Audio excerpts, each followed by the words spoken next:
Hemos cantado que el Señor nos lleve hacia esas sendas de verdad, hacia ese camino recto para conocerle, para acercarnos más ante su presencia.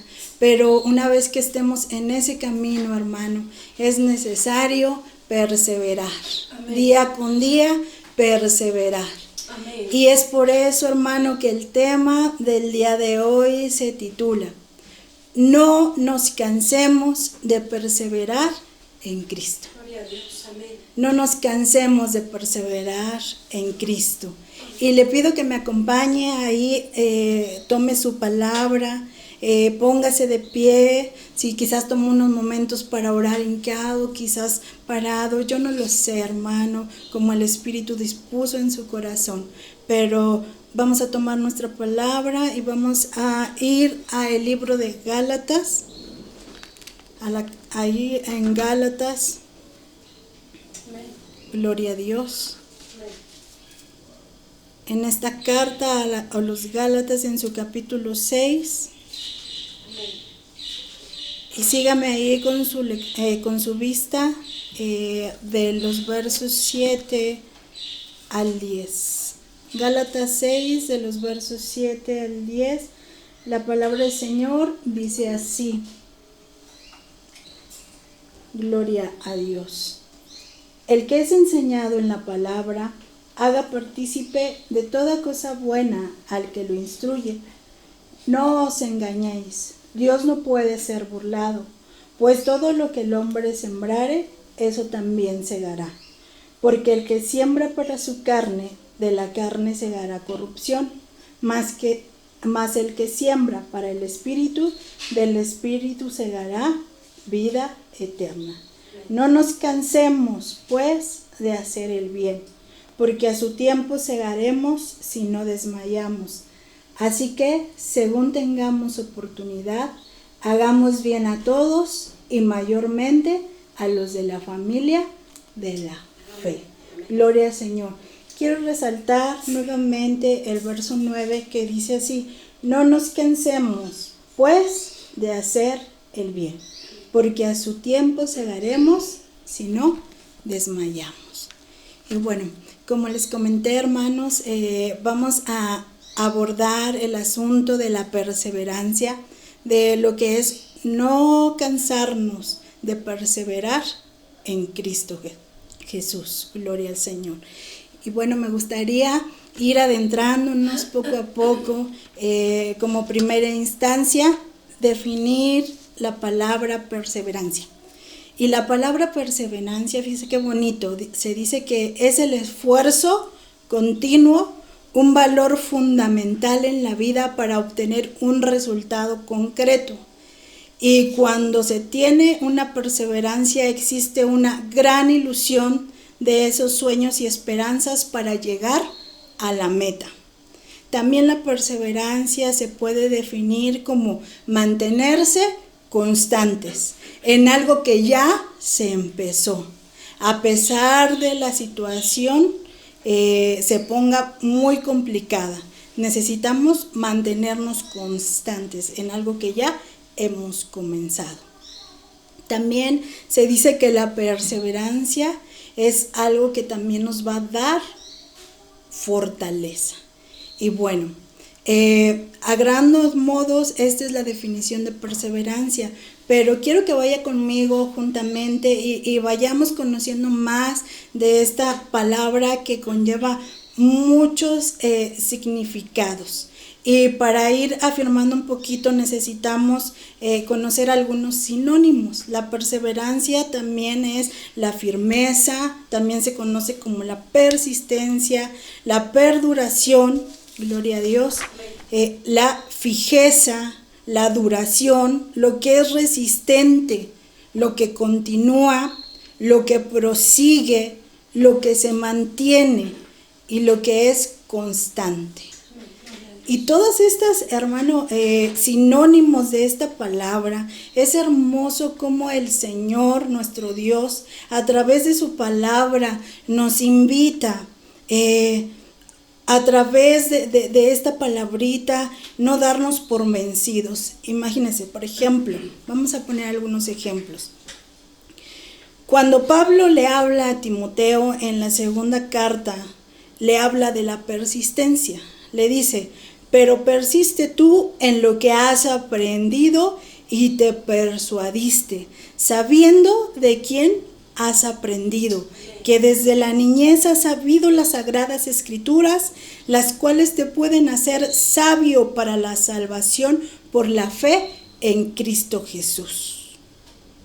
Y por ahí también en Juan capítulo 15 nos habla de permanecer, ¿verdad? Un pasaje muy conocido que es permanecer. Y Jesús habla y dice, a través de su palabra, dice, yo soy la vid verdadera y mi Padre es el labrador. Todo pámpano que en mí no lleva fruto lo quitará, y todo aquel que lleva fruto lo limpiará para que lleve más fruto. Ya vosotros estáis limpios por la palabra que os he hablado. Y ahí les invita y les dice, permaneced en mí y yo en vosotros. Como el pámpano no puede llevar fruto por sí mismo, si no permanece en la vid, así tampoco vosotros, si no permanecéis en mí. Y aquí es insistente a través de Juan en el capítulo 15, cuántas veces el Señor Jesucristo remarca la palabra permanece. Pero no permaneced en cualquier lugar, sino señala y dice permaneced en mí. Y así también podemos ir una cita más en el libro de Santiago, en su capítulo 4, verso 7. Cuando nos habla la palabra perseverancia, también nos quiere decir resiste. Resiste y en Santiago nos dice, así que sométanse a Dios, resistan al diablo y él huirá de ustedes.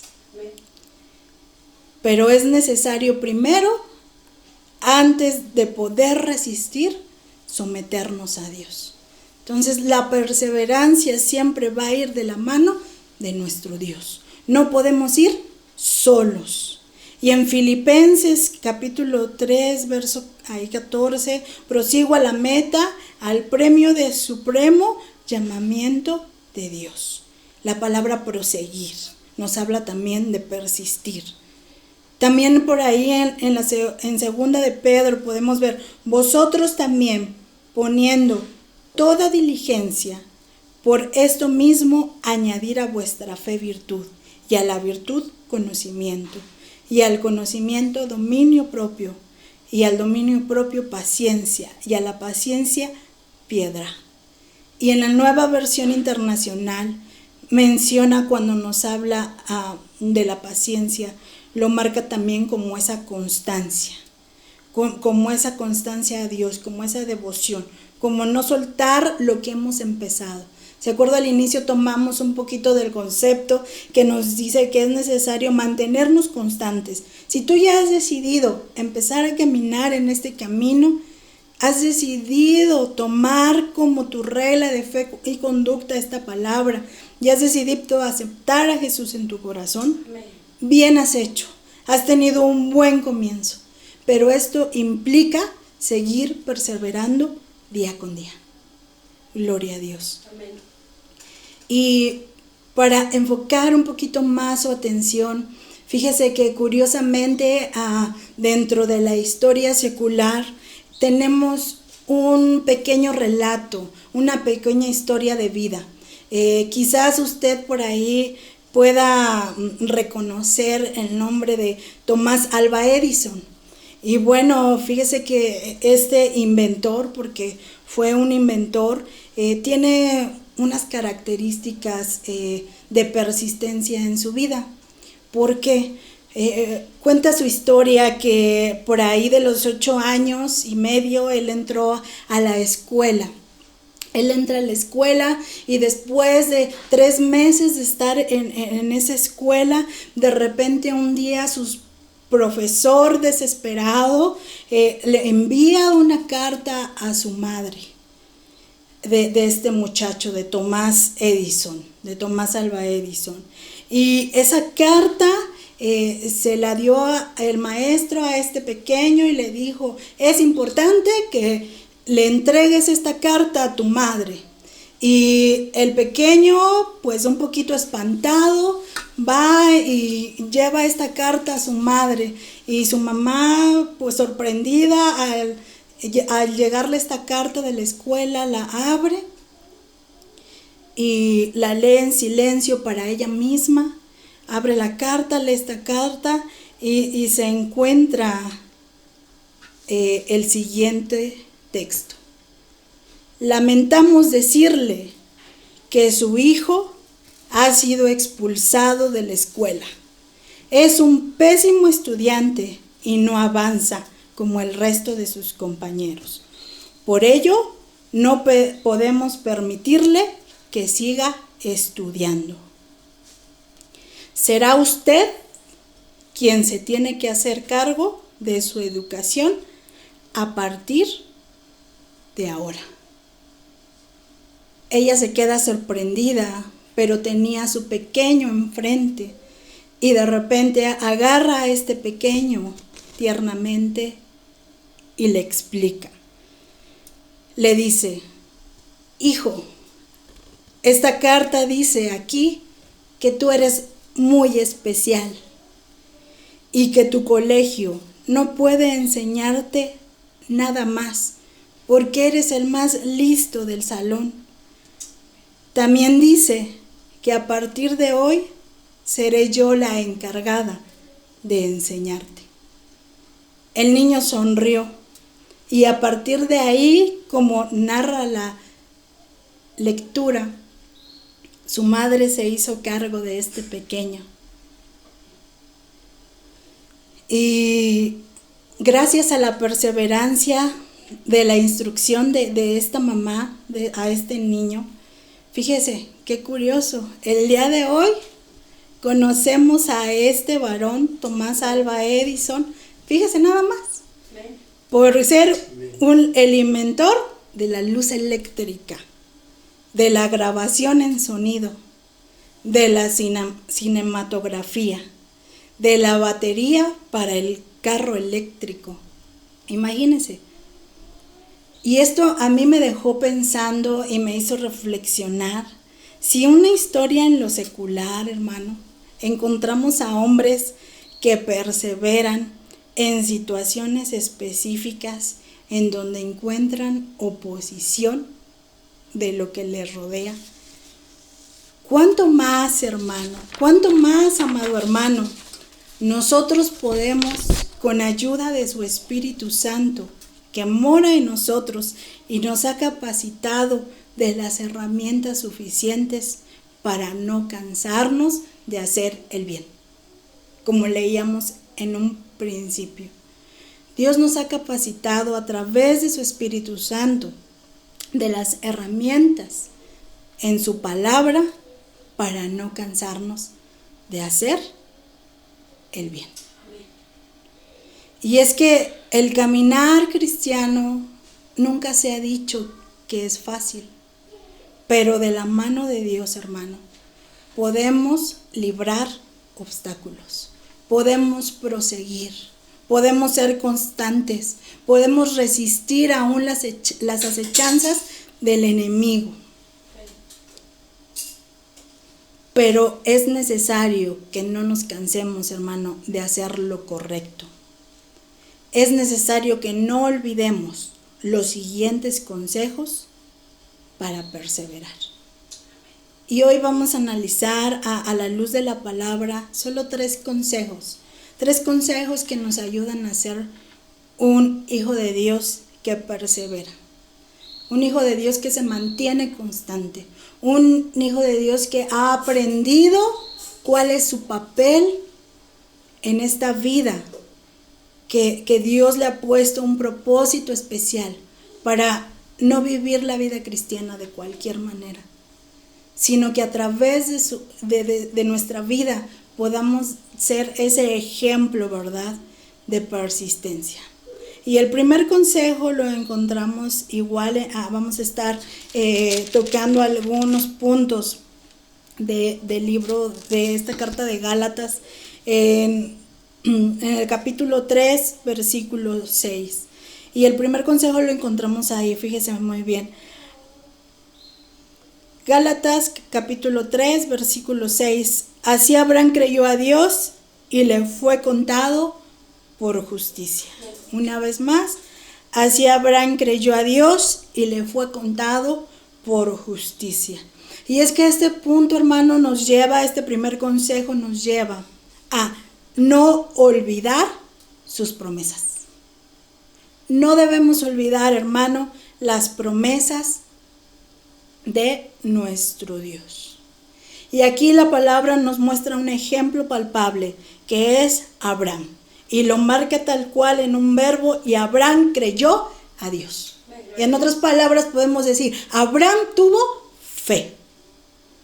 Tuvo fe y se mantuvo persistente, se mantuvo en una sola pieza, se mantuvo firme en lo que el Señor le había prometido, a pesar de las circunstancias. A veces, hermano, las circunstancias de la vida no van a ser las más favorables. Y pareciera que todo se pone en contra. Pero el Señor ha prometido algo en nuestra vida y Él dice un canto, Él lo cumplirá. Él lo cumplirá. Si Él te ha dicho algo, si ha venido algo a tu vida en algún tiempo y ya ha pasado ese tiempo y tú ves que cada vez van en contracorriente esa promesa que Dios te ha dado, no desesperes. Amén, gloria a Dios. Mantente firme en esa promesa. Amén. Y que a pesar de las circunstancias, a pesar de la vida, a pesar de esos obstáculos que muestra, nuestra fe debe de mantenerse firme. Fíjese, si analizamos un poquito la vida de Abraham, ahí en Génesis capítulo 15, en el versículo 4 al 6 podemos ver esa promesa que le da el Señor Dios a Abraham. Le dice, luego vino a él palabra de Jehová diciendo, no te heredará sino un hijo tuyo será el que te heredará. Y lo llevó fuera y le dijo, mira ahora los cielos y cuenta las estrellas, si las puedes contar. Y le dijo, así será tu descendencia. Y vuelve ahí, y creyó a Jehová, y le fue contado por justicia. Les decía, en otras palabras, Abraham tuvo fe. Y es que la mente de Abraham, así como muchos de nosotros, yo creo que en las circunstancias específicas, ¿no? En algún momento de intimidad, en algún momento en que se nos es expuesta la palabra, en algún momento en donde se nos da una palabra específica para cada uno de nosotros, y el Señor da una promesa. Y pasa el tiempo y vemos que las circunstancias no son favorables, pues nuestra mente empieza ese shock, ¿verdad? Y ese shock que Abraham mismo tuvo y que yo creo que se preguntaba, Señor, pero soy grande, pero ¿qué va a pasar? Pero nada más tengo aquí al lado un criado y me estás diciendo que va a ser mi descendencia tan grande como las estrellas. Y en su mente empezó a bombardear todo este tipo de preguntas. Y así nosotros, ¿verdad? De repente viene la promesa del Señor y decimos, ay Señor, pues ¿cómo lo irás a hacer? Y se nos olvida que Él es Dios. Y que Él tiene sus formas. Y que Él tiene sus momentos. Y que se nos ha dicho muchas veces que Él tiene su kairos, su tiempo perfecto, ¿verdad? En donde Él va a obrar de la manera que Él quiere, no de la forma en que nosotros queremos ni que nosotros pensamos, porque nuestra mente humana es muy razona todo, quiere enfatizar a todo, y a veces las matemáticas, hermano, déjeme decirle que no nos funciona con Dios.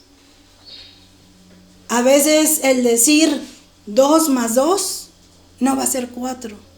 A veces para Dios es 6, a veces para Dios es 8, a veces para Dios es 10, porque Él hace las cosas a su manera, no conforme a nuestra mente finita, ¿verdad? No conforme a lo que nosotros creemos. Y es por eso que fíjese, tomemos como ejemplo a Abraham, que a pesar de estas partes que vienen en la mente, él decidió vencer y tomó una decisión firme. Y esa decisión viene reflejada aún como ejemplo en el Nuevo Testamento, cuando Pablo lo usa como ejemplo a la iglesia de los Gálatas y les dice: es necesario que así como Abraham creyó, ustedes lo hagan. No aferrándose a una ley, sino aferrándose a una gracia. La ley suele ser cerrada y concreta y para practicarse, pero la gracia es holgada, es libre, es transparente, es grande. No la podemos entender, pero sí la podemos vivir. Y esto es algo muy hermoso, hermano, muy precioso, porque el aferrarse a las promesas de Dios a través de la fe nos da esperanza. Y leíamos en un principio donde les invita Pablo a la iglesia de los Gálatas y les dice: no se cansen de hacer el bien, porque a su tiempo segarán. Y esta palabra cansancio esta semana de repente vino a mi vida y yo creo que muchos hemos venido a traer también a estos momentos quizás un cansancio. Porque a veces es cansancio físico, a veces un cansancio mental, a veces un cansancio emocional. Yo no lo sé. Quizás las circunstancias en la familia, quizás la circunstancia económica, quizás la circunstancia en tu trabajo, una enfermedad, una pérdida, has tenido un duelo y te sientes cansado. Es normal, hermano. Es normal vivir estos momentos. Es normal que nuestra vida entre en ciertas circunstancias donde sintamos el cansancio físico, mental y emocional. O sea, esta parte del cansancio. Pero también sabemos que aún en medio del cansancio, aún en medio de las circunstancias, aún en medio de las acechanzas del enemigo que a veces está a nuestro alrededor, es necesario recordar las mismas palabras que da Pablo a la iglesia ahora de Efesios. Le dice: por lo demás, hermanos míos, fortaleceos en el Señor y en el poder de su fuerza. Vestíos de toda armadura de Dios para que podáis resistir contra las acechanzas del diablo. Sí, es normal que nos cansemos, pero la palabra está ahí y nos dice: ¿estás cansado? Acércate al Maestro. Fortalécete en Dios.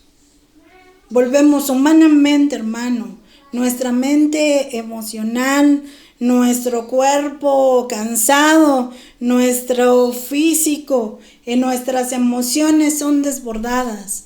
Pero cuando estamos en ese estado de crisis, es necesario ir a aquel que es nuestra fortaleza, a la roca de nuestra salvación. Y así como dice Isaías en el capítulo 40, 29, Él da esfuerzo al cansado y multiplica las fuerzas al que no tiene ninguna. Si tú has ido a tu lugar de oración y le has dicho al Señor: ¿cuántas veces? Ya no puedo más, Señor. Ya no tengo fuerzas. El Señor nos lleva a esta parte de la Escritura y nos dice: yo te doy fuerzas. Yo te las multiplico. Porque no eres tú, soy yo. Y es ahí cuando la promesa es fortalecida. Y debemos de creerle al Señor con toda sinceridad. Porque esa promesa siempre te traerá la esperanza para persistir. Fíjese, algo bien hermoso. Las promesas de Dios siempre traen ese como que oasis, esa esperanza. Cuando recordamos esa voz tan dulce del Señor, o a veces drástica o a veces de autoridad, diciéndonos una promesa. Y en los momentos difíciles, esa promesa trae esperanza.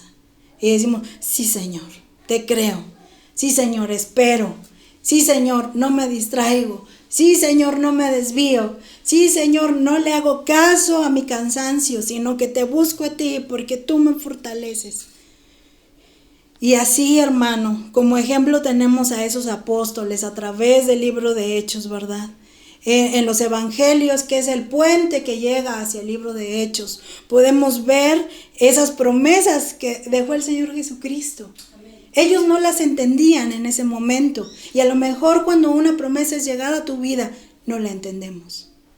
Pero las promesas, y cuando Dios nos habla y nos llama a su servicio, siempre va a ser específica. Nunca va a quedar duda. Siempre va a ser notable aún a los ojos de los demás. Y esa promesa la dejó. Y quizás el Señor nos ha dejado promesas que en ese momento no entendemos. Y no sabemos cómo va a pasar y no sabemos en qué tiempo va a llegar. Y esos apóstoles necesitaron, para poder creer en esa promesa, estar cerca del Maestro, estar cerca de Jesús. Y después de esto fue crucificado, pero resucitó. Y aún después de esto estuvo aún 40 días con ellos de manera cercana, para que no quedara ninguna duda de que Él estaba con ellos. Y ahí les volvió a decir y les vuelve a hacer, y recibiréis poder. Les vuelve a remarcar esa promesa que ya les había dado en los evangelios. Les vuelve a decir, recibiréis poder. Y me seréis testigos en Jerusalén, Judea, Samaria y hasta lo último de la tierra. Y había una condición, ¿verdad? Que era necesario esperar, ¿qué? La promesa. La promesa llegó, sin duda llegó.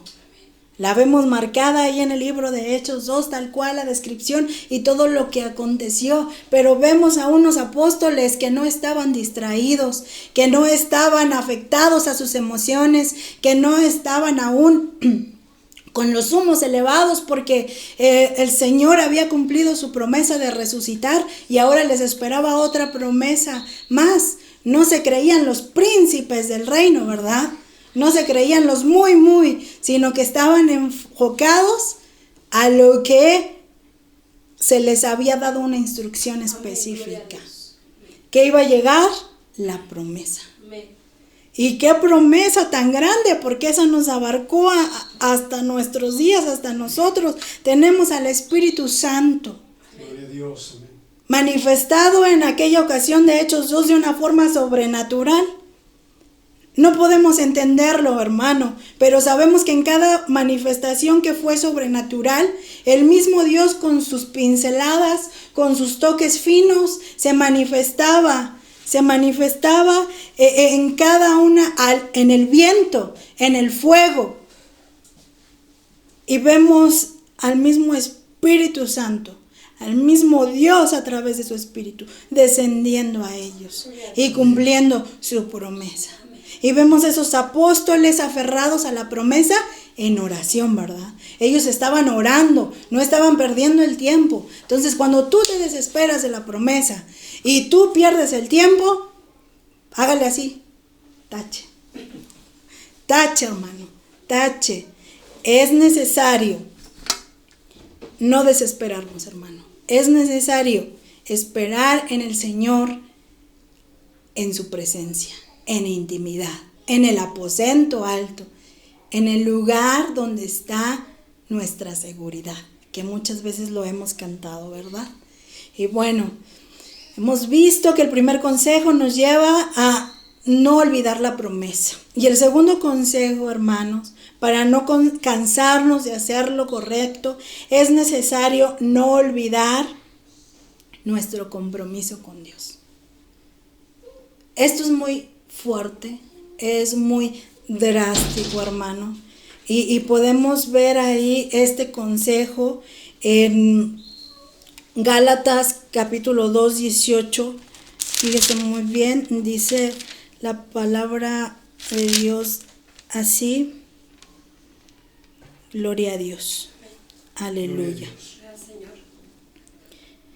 Dice, porque si las cosas que destruí, las mismas vuelvo a edificar, transgresor me hago, porque yo por la ley soy muerto para la ley, a fin de vivir para Dios.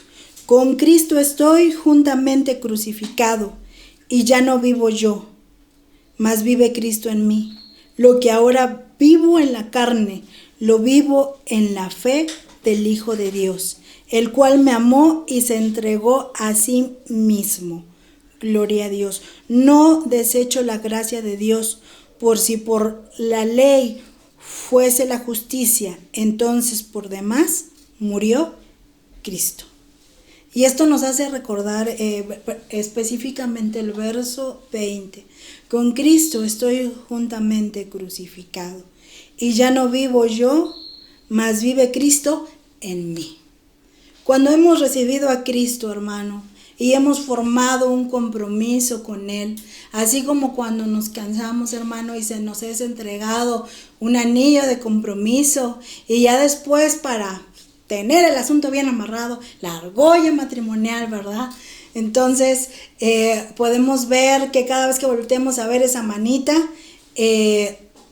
recordamos ese compromiso de fidelidad, de perseverancia matrimonial, de que no voy a agarrar y a la primera pelea me voy a ir con mis papás corriendo, de que no voy a agarrar y me voy a desanimar porque el Señor está perfeccionando el carácter de mi esposo y a veces me desespera y me irrita.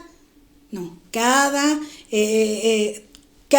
que nuestro carácter es pulido a través de nuestra familia, a través de una situación de trabajo, a través de una enfermedad, hermano, nos hace recordar el gran compromiso de que nuestra respuesta, se nos hablaba en la semana, ¿verdad? La distinción del fruto del Espíritu y la obra de la carne. Dos áreas muy fuertes en la vida del cristiano, pero que tiene que vencer y tomarse del fruto del Espíritu para dar el fruto digno de arrepentimiento. Y este consejo nos lleva a que cada vez que vengan y de repente se muestre la tentación, y de repente se muestren las situaciones difíciles, y de repente ya pasaron casi 4 meses de encierro y la pastora no me ve, ni los hermanos, quién sabe dónde estén, en Ixtapaluca, cada uno en sus casas, quién sabe qué haciendo, ¿verdad? Eso no quiere decir, hermano, que podemos hacer lo que queramos, ¿verdad? No quiere decir que venga el día del padre y de la mamá y nos vayamos a festejar y ¡salud! No, hermano. No, porque este compromiso, cuando volteamos a ver a la cruz nuevamente, la cruz nos recuerda el compromiso con Jesús. Volteamos a ver ese maestro tan grande, tan hermoso que nos ha dado todo, hermano. ¿Qué éramos? ¿Qué éramos? ¿Y dónde nos puso Él? Él nos ha puesto en un lugar de privilegio, en un lugar hermoso. Y esto nos hace de repente pensar, de repente discernir, que el papel que jugamos como ahora hijos de Dios tiene que ser, es un alto grado de privilegio, hermano, pero también nos lleva a entender que es un alto grado de responsabilidad. Responsabilidad de permanecer, como hemos leído en un principio, de permanecer en la vid y dar el fruto adecuado. Dar ese fruto que sea parte de ese testimonio hacia las demás personas. Porque si decimos que somos cristianos, y para lo peor, de una vez que hiciste el compromiso, tú agarraste y muy orgullosamente te vestiste de blanco, porque ese es el proceso, la santificación. Una santificación que desde ese momento se hace posicional, que es evidente, que la gente te voltea a ver porque resplandeces por lo que Cristo ha hecho en ti. ahora estás vestido de blanco. Pero ahí no para la situación, sino que sigue esta parte de una situación, una vida progresiva, que crezca en la santidad. Pero si tú te has vestido de blanco, si el Señor te vistió, hizo ese compromiso y te puso esa ropa hermosa que brilla a los ojos de los demás, y de repente gritaste en un momento, yo he aceptado a Cristo como mi Salvador. Y no es que lo hayas hecho de manera literal ese grito, sino que a través de la santificación que Dios ha hecho en ti, es evidente y no se puede contener a que los demás no la vean.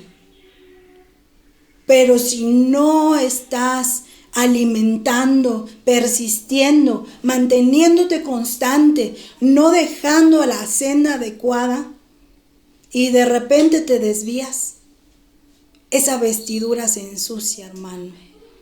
Y también, así como fue visible para los ojos de los demás cuando llegaste a ese compromiso de aceptar a Jesús como tu Salvador, y fueron testigos muchos, no solo hermanos de la iglesia, sino a los que están a tu alrededor, familia, vecinos, compañeros de trabajo, etc.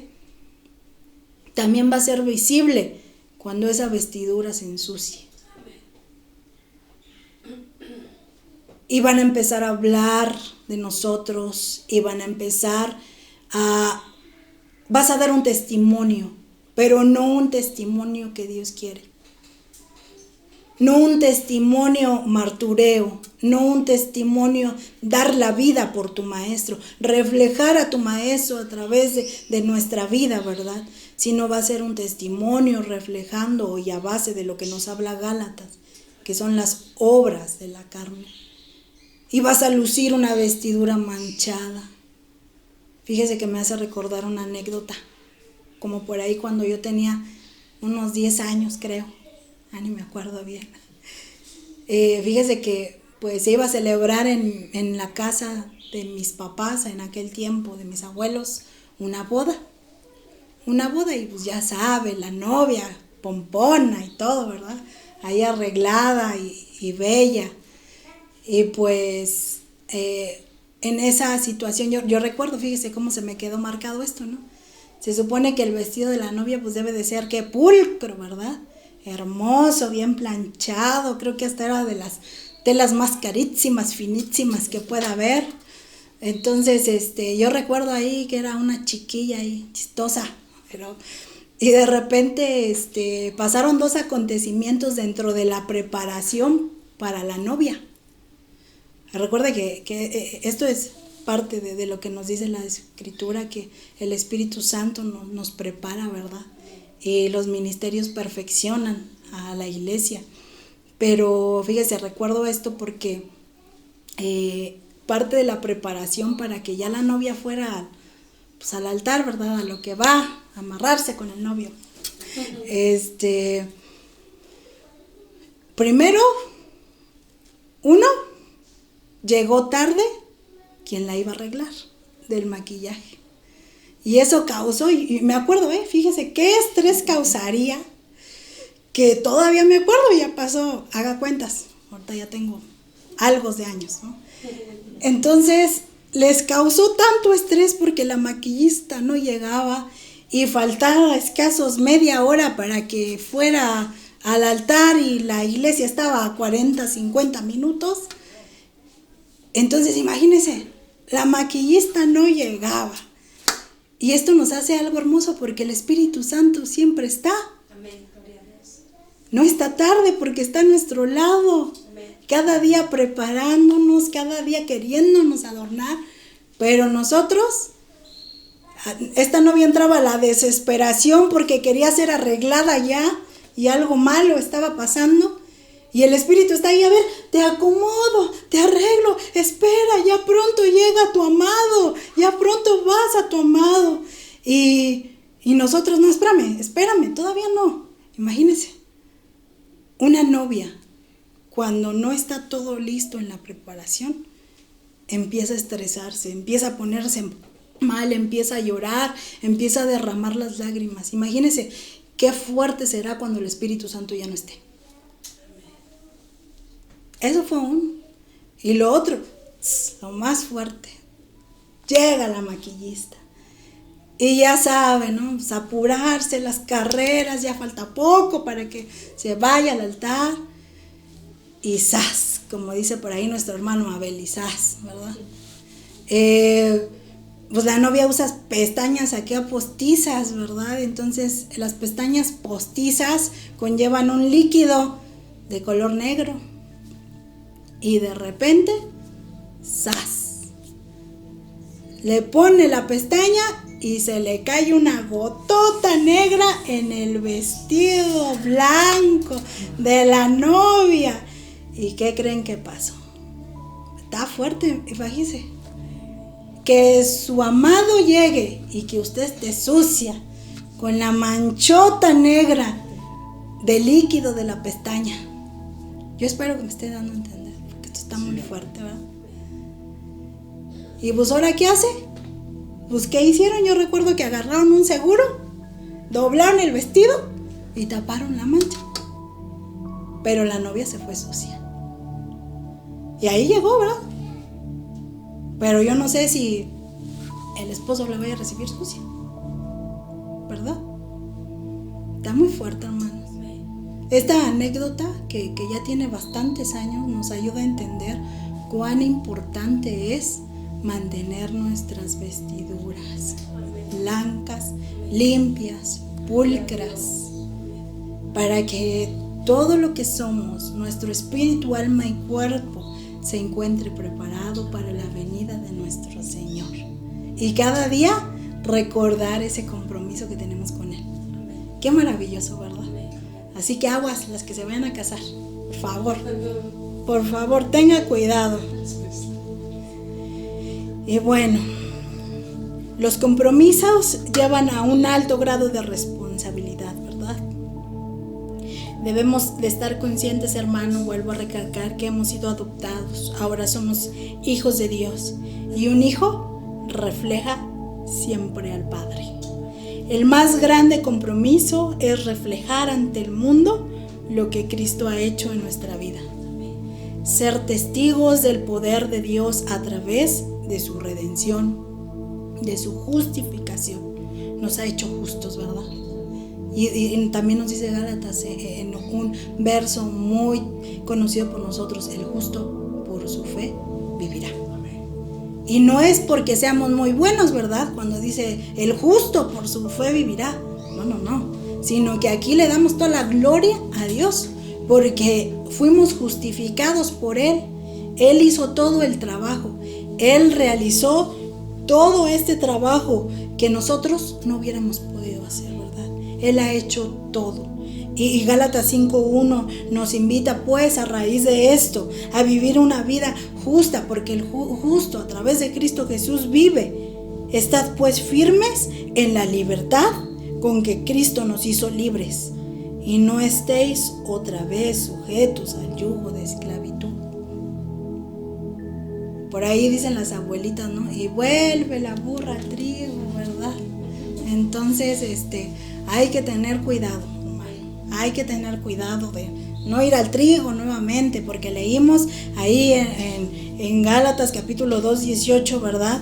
Porque si las cosas que destruí, las mismas vuelvo a edificar, transgresor me hago. Me hago pecador nuevamente. Y si Cristo ya nos ha rescatado de ese yugo de esclavitud, pues ya no hay necesidad, ¿verdad? Cuando nos regaña por ahí la pastora, o cuando nos regañan ahí, pero qué necesidad, ¿no? Pero qué necesidad, ¿verdad? Y sí, o sea, hemos conocido lo bueno, hermano, no lo dejemos, sigamos perseverando. Y el último consejo, hermano, el último: no olvides de perseverar en la palabra. Y nos hablaron a través de esta parte del devocional, en medio de la oración, ¿verdad? De esta parte de mantenernos firmes. Cantamos el Salmo 25, de buscar a nuestro Salvador, de buscar a nuestro Jesús, de mantenernos en esa senda, gloria al Señor. Gálatas 6:11: mirad cuán grandes letras os he escrito de mi mano. Gloria a Dios. Así les dice este Pablo a estos Gálatas, porque yo siento que él sentía que no estaban entendiendo, que no estaban asimilando lo que significaba el privilegio tan grande que era ser llamados hijos de Dios, ser reconocidos a través de Jesús por el Padre. Ellos no estaban entendiendo, hermanos. Y Pablo se desvía en este verso 11 y les dice: mirad con cuán grandes letras os escribo de mi propia mano. O sea, por si no han visto bien, por si no les ha quedado claro toda la enseñanza que se ha dado, todas las veces que se ha predicado. Y cierra esta parte, ¿no? Pablo diciendo: estoy sufriendo otra vez dolores de parto con ustedes. Y yo me imagino a los pastores, no solamente aquí la pastora de la iglesia, sino todos los pastores. Yo creo que se están rasgando las vestiduras cuando se enteran de las situaciones tan fuertes que vivimos. Y vuelven, no es posible. Y yo me imagino que dicen lo mismo que Pablo. Mirad, por favor, cuán grandes letras. Mira la enseñanza. Hay sana doctrina, hay instrucción.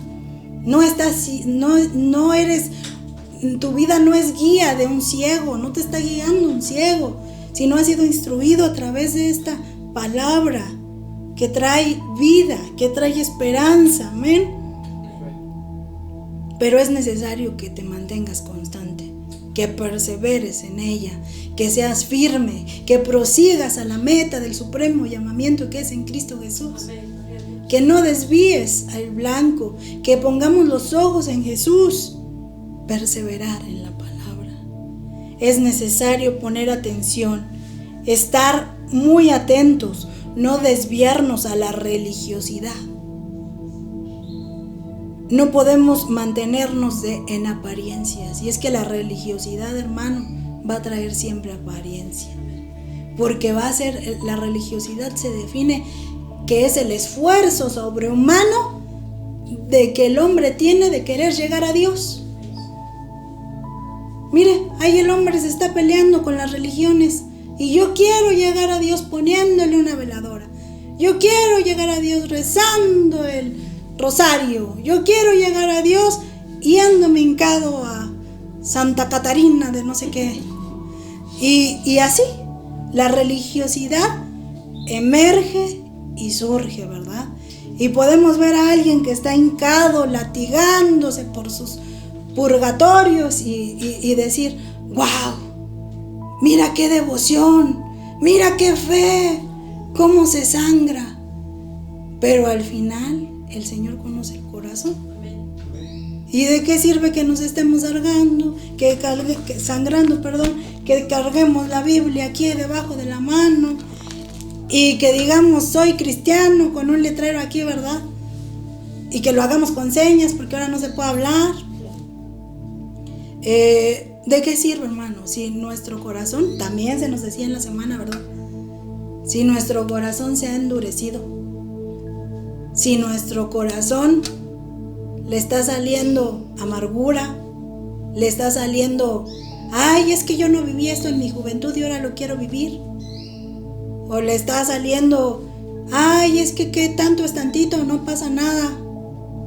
Engañoso es el corazón, más que todas las cosas. ¿Quién lo conocerá, verdad?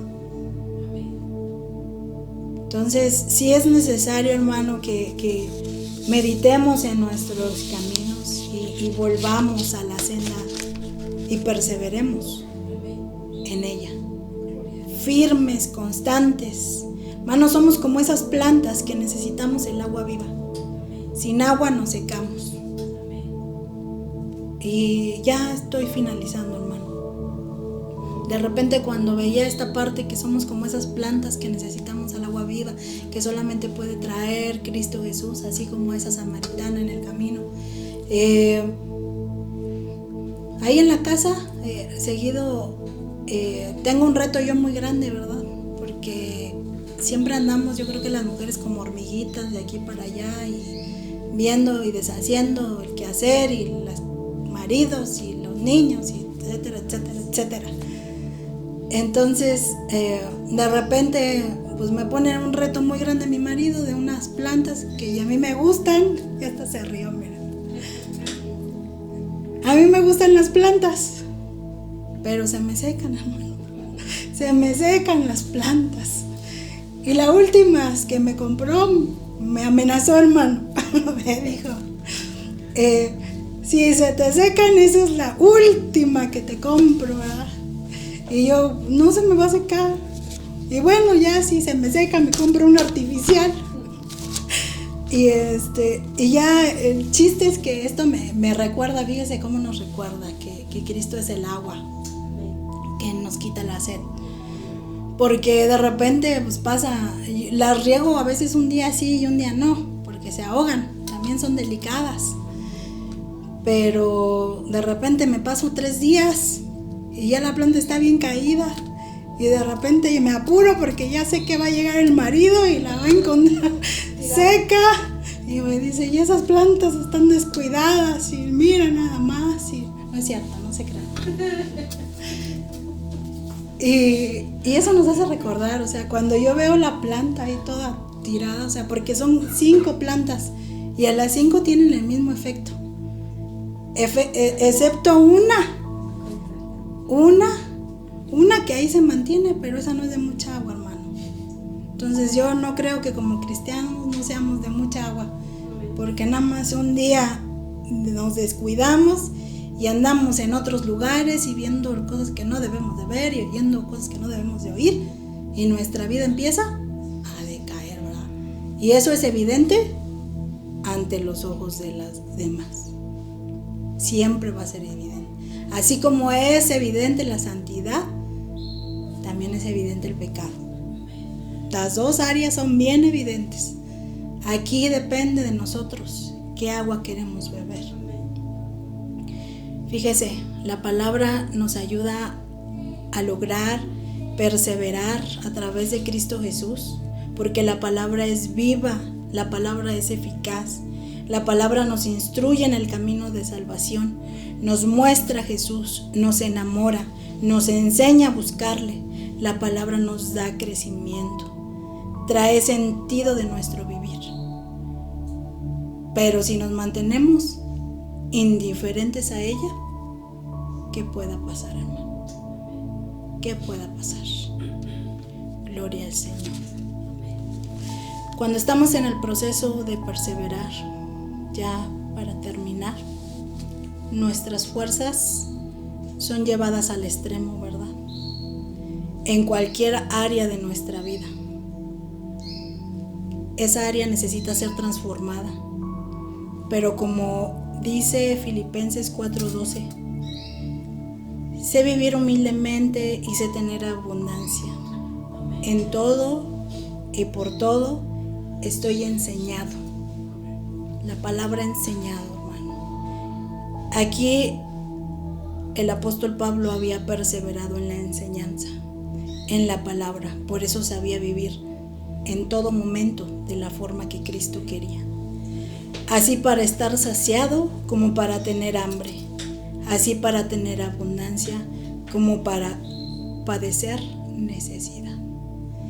Y esto nos lleva a entender, hermano, que el apóstol Pablo, a pesar de que vivió situaciones extremas, a pesar de que muchas veces fue defraudado, a pesar de que muchas veces dijo, en vano,